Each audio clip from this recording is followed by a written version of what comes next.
thank God Hello guys, good day po at welcome po sa aking munting channel. Today guys ay maglalagay tayo ng LED dito sa motorcycle na to na style wave, no? Pero Lucy yan guys. So ayan yung kanyang motorcycle.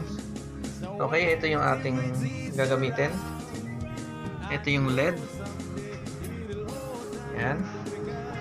At nagkat tayo ng dalawang wire, isang mahaba, isang maiksi. Ayan.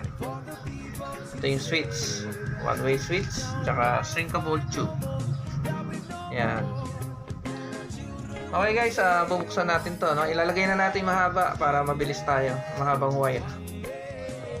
Okay guys, naisuot ko na yung mahabang wire, no? At ayan, ito yung dulo nyan guys. At lalagyan natin ng tape na puti para may palatandaan tayo, kasi parehas na black yung wire.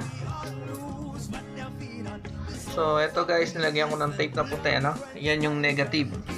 So ganun din sa ilalim guys, lalagyan din natin para hindi tayo maliligaw. Meron din siyang papel. Magkabila yan guys. Ito yung isa. Ayan, may papel din yung kabilang wire. Okay, lalagay na natin yung ilaw guys. Ito yung ilaw. Lagay na natin guys. Forward ko na lang guys, no? Para mabilis. Okay guys, ito, kinonect ko na yung ilaw, nilagyan ko ng shrinkable tube. Okay, painitan na lang natin guys, no? Ito, maganda kasi pag may ganito eh. So, mahina na yung lighter ko. Pasensya na kayo guys, no? Nag-iisa lang ako, walang naghahawak ng camera. Ayan, lagay natin dito. Ayan.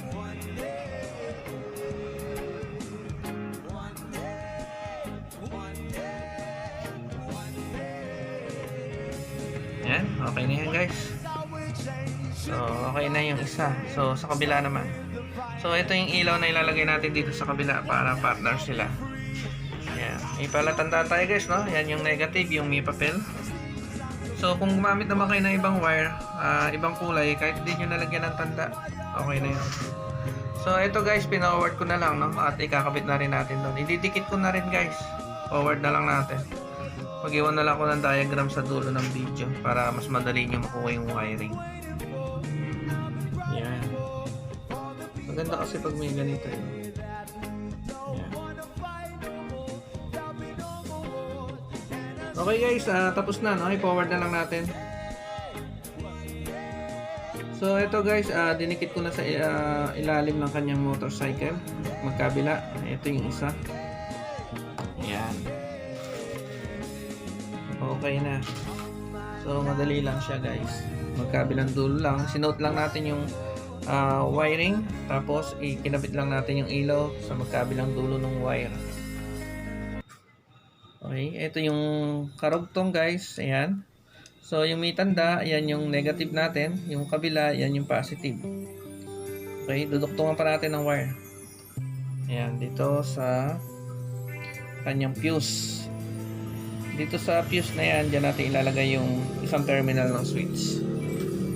Okay, tapos dito yung isa. Dito yung negative. So, ito yung wire. Lalagay natin dito sa positive at negative ng ilaw. Okay, forward na lang natin guys. So, ito guys, no, ilagay na natin sa positive at negative. Ito yung positive. Ito yung negative, yung may tanda. Okay. Tapos, butasin natin dito guys. Balutan muna natin. So, ito guys, no? Ayan, binalutan na natin tapos magbubutas tayo. Diyan, sa part na yan. Okay? Para masuot natin tong wiring na to. So, ito guys, binutasan ko na, no? Ayan. Diyan natin susuot yung wiring. Okay? Para hindi sa ibabaw dumaan yung wire na idinuktong natin kanina. Okay guys, lagay na natin yung wire. So, ito guys, nailagay ko na yung wire, no? Ayan. Tapos, susunod natin yung switch. Ito guys, hatakin lang natin yan diyan. Okay. Positive at negative. Sinuot natin sa butas. So, ito yung ating tanda. Yung negative, diretso na yan sa battery. Yung negative na yan. Tapos, itong positive, lalagyan natin ng switch.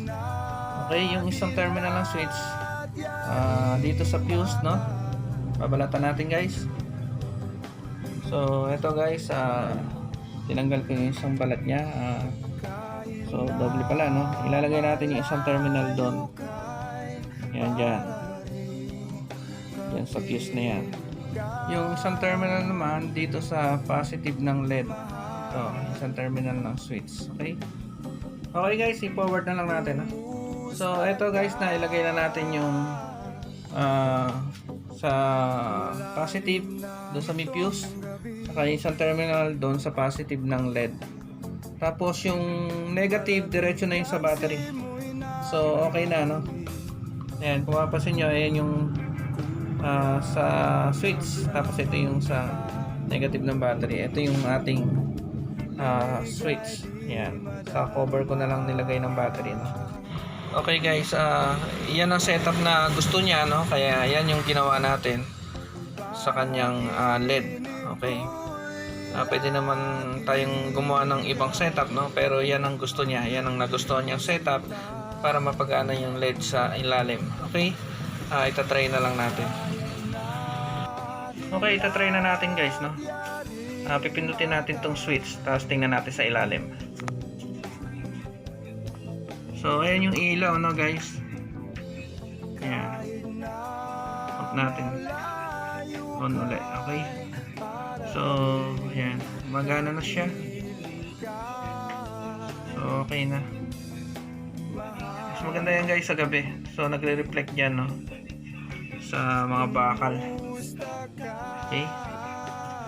So, ganun lang guys, no? So, hanggang dito na lang ang ating video. At mag-iwan na lang akong diagram sa huli ng video. At thank you sa inyong panonood and God bless. Bye bye guys. Times late under the moon, and I thank God I'm breathing, and I pray don't take me soon, 'cause I am here for a reason. Sometimes in my tears I drown, but I never let it get me down. So when negativity surrounds, I know someday it'll all turn around, because all my life I've been waiting for, I've been crying for the people to say that we don't wanna fight no more, there'll be no more war, and our children will play one day, one day, one day.